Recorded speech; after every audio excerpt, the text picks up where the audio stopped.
Olá, alunos! Vamos começar a nossa aula de hoje. Então, a gente vai para a nossa revisão de história, tá?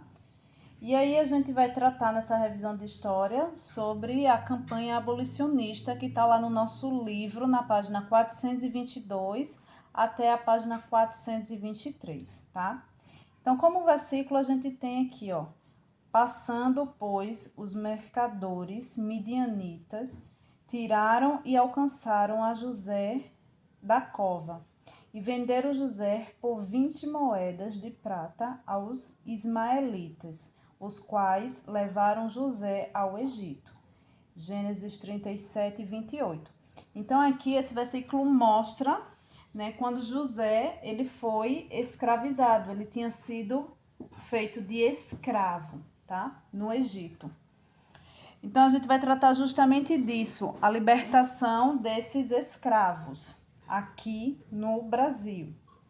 Então, como pergunta 1, a gente tem: durante quantos anos os escravos foram a principal mão de obra do Brasil? Então, 300 anos, tá? Vocês vão respondendo aí. 300 anos. Segunda questão. Os escravos ocupavam quase todas as funções das fazendas. Que funções eram essas? Então, eles tinham, né, no transporte de cargas e de pessoas, nos serviços domésticos e urbanos. Então, aqui, ó, transporte,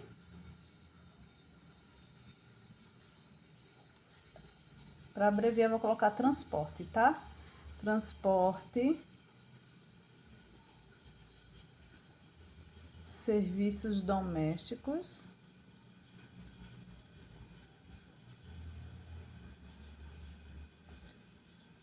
e urbanos. Então, os trabalhos mais pesados e menos valorizados era feito pelos escravos. Então, aqui, terceira questão. Como se chamava as campanhas pedindo a libertação dos escravos? Então, campanha abolicionista. Vocês vão colocando aí também.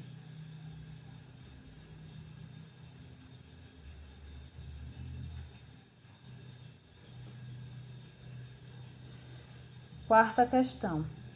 Porque a maioria dos cafeicultores, que são os donos das fazendas, insistiam em manter o trabalho escravo.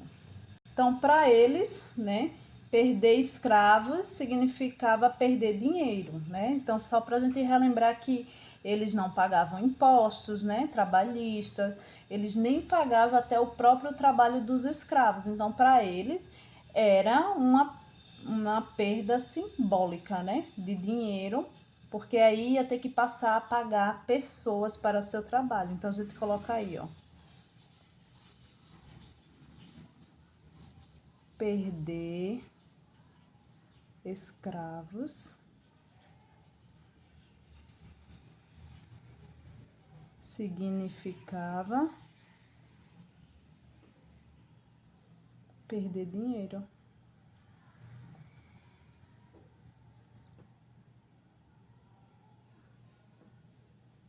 Certo?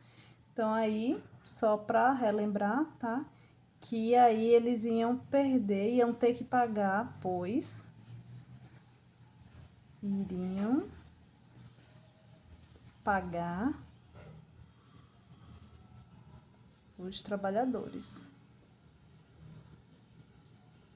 E foi a partir daí, viu, gente, que começou a vinda dos imigrantes para o Brasil e aconteceu todo aquele processo que a gente já viu, né? Os primeiros imigrantes sofreram bastante, né? Sofreu situações, né, que muitos dos escravos sofriam nessa época. Quinta, quem eram as principais pessoas que formavam o grupo que apoiava a libertação dos escravos? Quando ele pergunta as principais pessoas, eram as suas funções, seus cargos. A gente sabe que, e foi comentado na outra aula, que as pessoas que apoiavam a libertação dos escravos eram pessoas de um alto nível. Então, por isso que a campanha abolicionista ganhou um destaque maior no Brasil. Então, a gente pode ter aí como pessoas, escritores.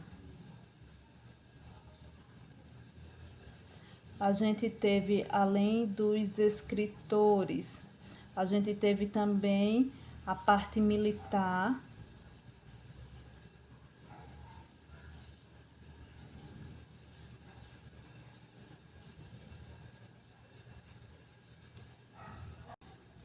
A gente tinha também os jornalistas, né?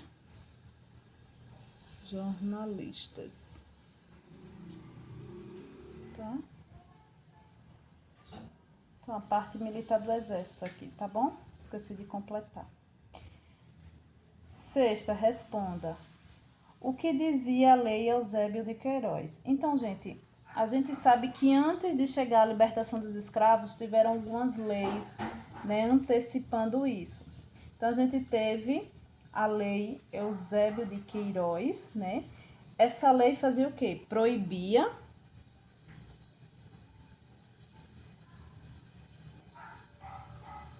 o tráfico de escravos, tá?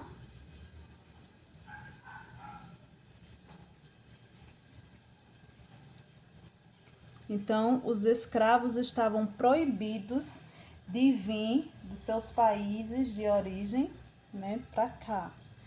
Então, estava totalmente proibido. O que dizia a lei do ventre livre, né? Que a partir daquela data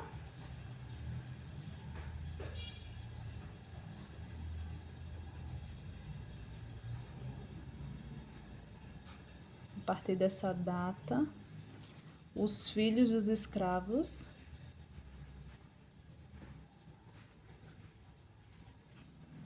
a gente vai colocar aqui, tá?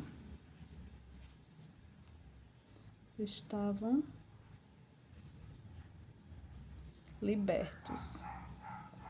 Porém, a gente viu que também não funcionava muito bem essas leis, né? Foram leis que foram criadas, mas que sempre tinha aquele famoso jeitinho brasileiro, né? Então, não funcionava mais porque, como os patrões, né, tinham que ter o gasto com o filho de alimentação, então a criança, quando tinha 8 anos de idade, ela já tinha que pagar a sua dívida, então muitas vezes eram escravizadas até os 21 anos de idade. Então, o que dizia a lei do sexagenário? Libertava os negros com 60 anos de idade.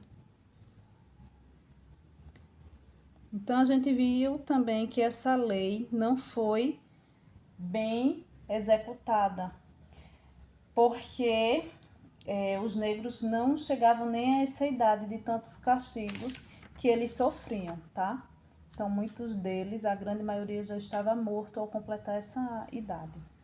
Sétima questão. Qual foi o dia, mês e ano da assinatura da Lei Áurea?